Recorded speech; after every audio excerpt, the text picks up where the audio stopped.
Sa nakaraang video ay natapos tayo kung saan ay nagawang makuha at maipagsama ng ating bida ang Flame Chi sa loob ng kanyang katawan kasama ang Cold Chi at ng Heavenly Demonic Chi, upang magresulta sa pag-akyat niya sa Life and Death Realm.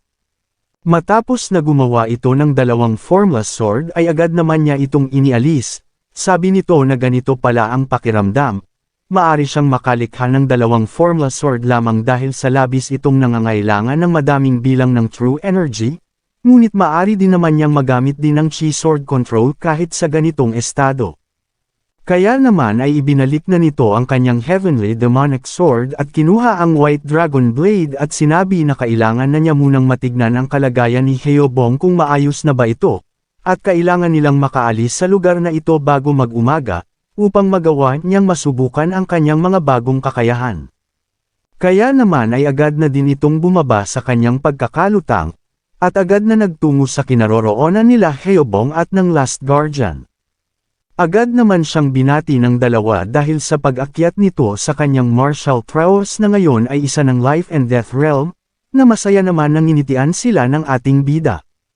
Sa isip naman ng Last Guardian na hindi pa din siya makapaniwala na ito ay isang ganap ng nasa Life and Death Realm, dahil ang Demon Lord na pinagsilbihan niya noon ay ang pinakamalakas ng martial artist sa kapanahunan nito, ngunit ang Demon Lord na nasa harapan niya ngayon, ay labis na mas malakas kumpara sa kanya, kaya naman ay napapatanong ito na kung anong klaseng tao naman ang isang ito.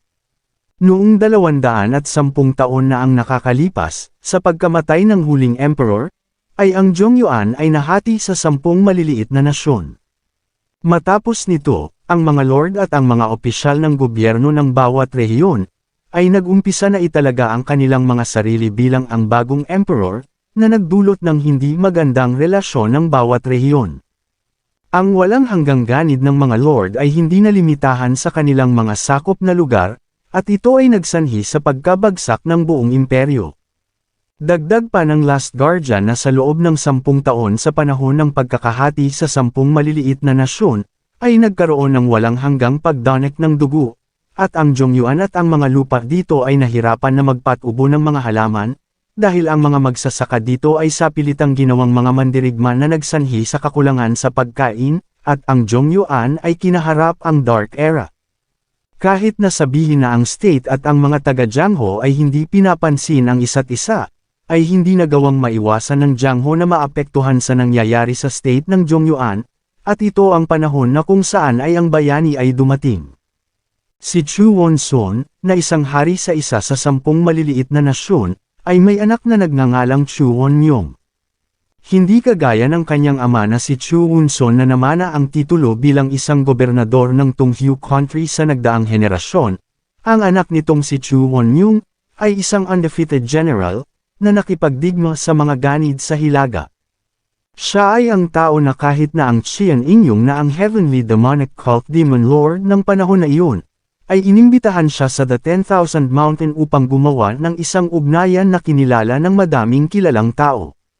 Nagtanong naman dito si Yu na ang Chu Wonyong ba ay ang pangalan ng founding emperor, na sinang-ayunan naman ng Last Guardian, sabi nito na siya ay kinukonsidera bilang isang bayani ng mga tao, at sa pagpoprotekta nito sa kanyang nasyon mula sa mga barbaro ng Hilaga, at kahit na ang mga tao sa Jiangho ay nirerespeto ang taong ito.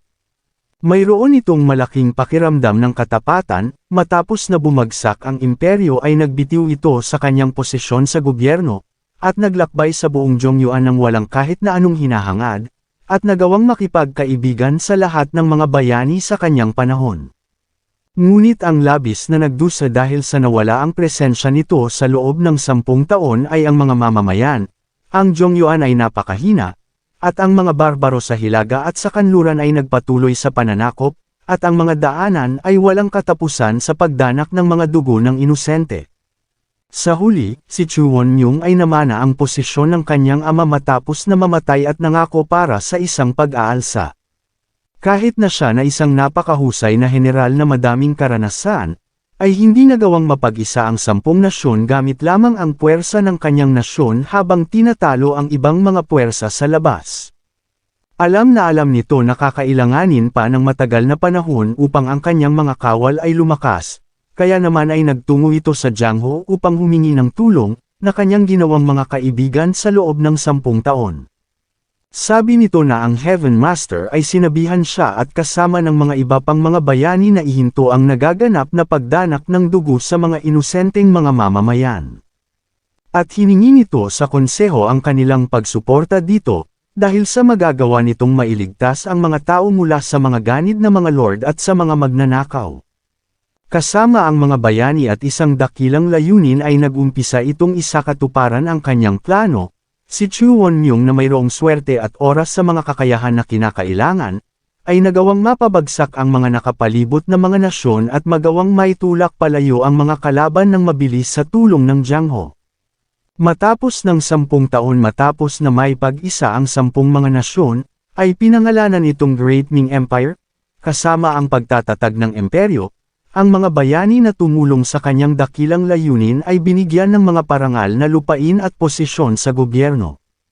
Ang Heavenly Demonic Cult at ang Orthodox faction ay tumulong sa pagtatatag ng imperyo. Ngunit sa pagpapakalma ng mga nasyon, naging napakalaking presensya ang mga ito sa founding emperor at ganun din sa mga opisyal ng gobyerno. Bagamat malinaw na ang mga ito ay banta bilang isang martial artist na kayang pumalag sa dosenang mga mandirigma ng imperyo, at dahil sa tumulong ang mga ito sa pagkakaisa ng mga nasyon sa Zhongyuan, ay hindi nila basta lamang na maisapagpawalang bahala ang mga ito. Ang founding emperor ay walang napagpilian kung hindi ang gumawa ng Mutual Non-Aggression Treaty bilang kapalit sa pagbibigay sa mga ito ng kanilang mga ninanais. Ang Murem Alliance leader ng panahon na iyon ay nag-alok na ang Great Ming Empire ay dapat na piliin bilang ang kanilang opisyal na relihiyon ay ang Taoism, upang magawang maipagpatuloy ang kanilang magandang relasyon sa imperyo kahit na mayroon silang non-aggression treaty. Sabi ng Last Guardian na ang problema ay dito na nagsimula, dahil ang Demon Lord ng panahon na iyon ay humiling din na ang dapat na maging opisyal na relihiyon ng Ming Empire ay Heavenly Demonic Cult. Ngunit ang founding emperor ay nagawa ng matanggap ang inaalok ng Murem Alliance leader. Sabi naman dito ni Heobong na isa itong sikat na makasaysayang pangyayari na kahit siya ay alam din ito, mayroong sabi-sabi na ginawa ito dahil sa mayroon ang mga itong hangarin kahit na ang Murem Alliance at ang kanilang demonic cult ay mayroong pantay na impluensya sa pagtatatag ng imperyo. Sabi naman ng Last Guardian na sa isip nila na ito ay gawa ng mga opisyal ng gobyerno ng panahon na iyon, at ang Demon Lord ng panahon na iyon ay nadismaya at humingi ng isang matapang na kahilingan. Mayroong lumang kwento na ang mythical creature na nagpakita bago pa maisilang ang Great Ming Empire, at ang nakakagulat, dahil matapos na magawang maipagkaisa ang Zhongyuan, ay lumabas ang Kirin at nagawang sunugin ang 5 probinsya. At ito ang panahon kung saan ang Lord Xian Ingyong, na kasalukuyang Demon Lord ng panahon na iyon, ay nagsama ng milyong mga martial artist kasama na ang mga guardian at mga elder ng demonic cult, nakipaglaban ang mga ito dito ng sama-sama sa loob ng 3 araw at 3 gabi upang magawang matalo ang Kirin. Matapos ang pagkamatay ng Kirin, ay may apoy na hindi mamatay-matay ay lumabas sa bangkay nito. Ang founding emperor ay kinonsidera ito bilang simbolo ng pagkakabuo ng bagong imperyo. Nag-utos siya na magsagawa ng paggawa ng isang royal tomb sa lugar na ito, at ito ay ang gagawing kapital ng kanilang palasyo. Sabi ng Demon Lord Xian Ingyong na sana ay maibigay sa kanya ang Kirin's essence at ang dugo nito. Sabi naman dito ng ating bida na inaasahan niya na tatanggihan ito ng founding emperor, na sinang-ayunan naman ng Last Guardian. Sabi nito na ang mga konseho kasama ang Murem Alliance, ay tinanggihan nito dahil sa pag-aalala sa pag-angat ng kapangyarihan ng demonic cult. Ang mga tao sa imperyo ay nagpatuloy na tanggihan ang kanyang kahilingan, ngunit hindi naman nagbago ang isip ng Demon Lord Xian Ingyong. Sabi nito sa lahat na itinaya niya ang bilang ng kanyang mga tagasunod sa demonic cult at maging ang kanilang mga buhay upang paslangin lamang ang Kirin, at hindi nito hinihingi ang bangkay ng Kirin. Ang nais lamang niya ay ang essence nito at ang dugo, at tinatanong niya kung sino sila para tanggihan siya sa nais nito na mangyari. Kung umabot ka na sa parte ng video na ito ay maari lamang na i-click ang like at super thanks sa baba bilang pagsuporta. Maraming salamat.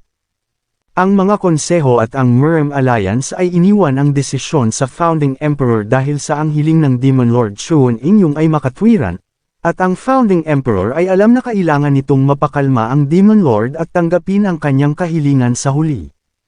Ngunit sabi ng Last Guardian na mayroong kondisyon na kailangan niyang tanggapin sa kanyang sarili, nagalit naman dito si Heobong dahil sa kondisyon ng Founding Emperor, ngunit dagdag pa nito na walang paraan para makuha ang kumukulong dugo ng Kirin Blood, kaya naman ay ang Demon Lord ay gumawa ng ibang kahilingan.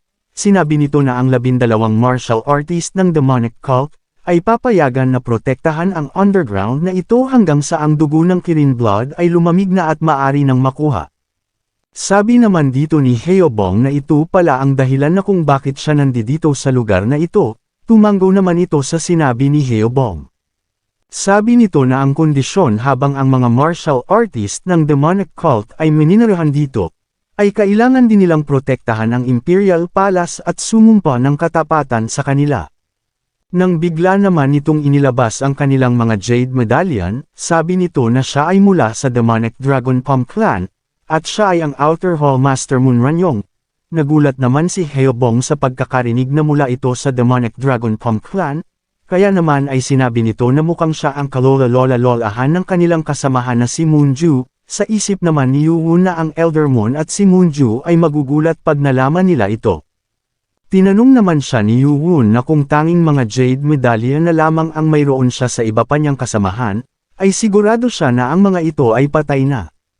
Sabi dito ng Last Guardian na gumawa sila ng mga pagsasaliksik upang makuha ang dugo ng Kirin at ang essence nito bilang ang utos sa kanila ng Demon Lord. Ang palasyo ay gusto din makuha ang dugo kaya naman ay tinulungan sila ng mga ito, ngunit hindi sila nagtagumpay. Ang palasyo ay inutusan sila na ipasok sa kanilang katawan ang dugo dahil sa wala na silang iba pang naiisip na pagpipilian, ngunit ang lahat ng mga ito ay mga lalaki na nagtataglay ng malakas na yang energy, kaya naman ay hindi nila nakayanan na matagalan ang flame chi at nawalan ng mga buhay. Dagdag pa nito na nag-umpisa sila na ikonsumo ang dugo ng paisa-isa dahil sa hindi nila nais na makuha ng Emperor ang Kirin Blood sa kanila. Ninais nila na siya ang huling magkukonsumo bilang konsiderasyon, ngunit naisip niya na hindi niya maaring inumin ang dugo kapag siya na ang iinom. Sabi naman dito ng ating bida na ito ba ay sa kadahilanang siya na lang ang tanging tao na natitira na magpoprotekta sa lugar na ito, sinang-ayunan naman niya ito dahil sa nais ng Demon Lord na matira pa itong buhay. Ngunit isang araw ng panahon na nakakaramdam na ito ng matinding lungkot, ang kanyang inner energy ay nagbago at nagawang makatungtong ng evolutionary realm ngunit hindi nito mapigilan ang pagtanda, at nararamdaman na niya na ang kanyang kamatayan ay nalalapit na. Kaya naman ay nagdesisyon siya na sumugal sa huling pagkakataon, dahil kung ang mga lalaki ay hindi makayanang matagalan ang flame chi dahil sa malakas ang yang energy ng mga ito, ay naisip niya na maaring magawa niya ito. Matapos ay matagumpay niyang nai-absorb ang flame chi, at bukod pa doon ay nagawa din itong maibalik ang kanyang kabataan mula sa metamorphosis. Sabi ni Yuwon na sigurado siya na ninais itong subukan ng Imperial Palace sa mga babae. Sinang-ayunan naman nito ang sinabi ng ating bida ngunit nagsinungaling ito sa kanila. Sinabi nito na kahit sa mga babae ay magre-react din ang flame chi kung mayroong inner energy ang mga ito. At maaring magresulta ito sa kamatayan, at ang Imperial Palace ay tumigil na sa pagsubok sa mga martial artist dahil sa madami na silang napaslang dahil sa pagsasaliksik nito. Ngunit dahil sa ang palasyo ay mayroong libo-libong mga taga-silbi na hindi natuto ng mga martial arts at walang mga inner energy, ay tinuruan nila ang mga ito upang maging mga mandirigma ng Imperial Palace Guardians. Sa isip naman ni Yuwon na kung ganun ay hindi na nito pa kailangan na banggitin pa ang patungkol sa mga nakalaban nitong gumagamit ng flame chi. Dagdag nito na nais niya na makabalik sana sa 10,000 Great Mountains bago ang kanyang kamatayan upang masabi sa lahat, ngunit siya na lamang ang natitirang maaring protektahan ang Kirin Blood at essence nito, at ninais din niya na masigurado na ang kanyang pagsisinungaling ay hindi madidiscover ng mga tao sa Imperial Palace. Ngunit ngayon na nakasama na niya ang Demon Lord, ay wala na siyang pinagsisisihan pa kahit na mamatay pa siya sa lugar na ito ngayon. Sa isip naman ng ating bida na sa ganitong klaseng kapangyarihan na mayroon siya ay madali lamang itong makakatakas dito, ngunit nanatili siya para sa kanilang heavenly demonic cult. Bigla naman siyang nagtaka sa ginagawa ng ating bida, ngunit maya-maya pa ay namukan niya ang hawak ni Yu-Woon at ito ay ang heavenly demonic sword, matapos ay narinig nito na binibigkas ng ating bida, na siya si Cheon Yu-Woon, ang ikalawang heavenly demon at ang ika-24 na demon lord ng heavenly demonic cult, ay pinupuri ang nagawa ng bayani ng heavenly demonic cult para sa kanyang sukdulang katapatan sa demonic cult sa loob ng mahabang panahon. Dagdag pa ni Yu-Woon na bilang pabuya ay itatalaga niya ito bilang ang Great Elder ng demonic cult. Sa isip naman ito habang napapaluha ay hindi nito hiniling ang ganitong pagkilala, dahil ang gusto lamang niya ay ang makita ang Demon Lord bago siya mamatay, matapos ay taos puso naman itong nagpasalamat sa ating bida.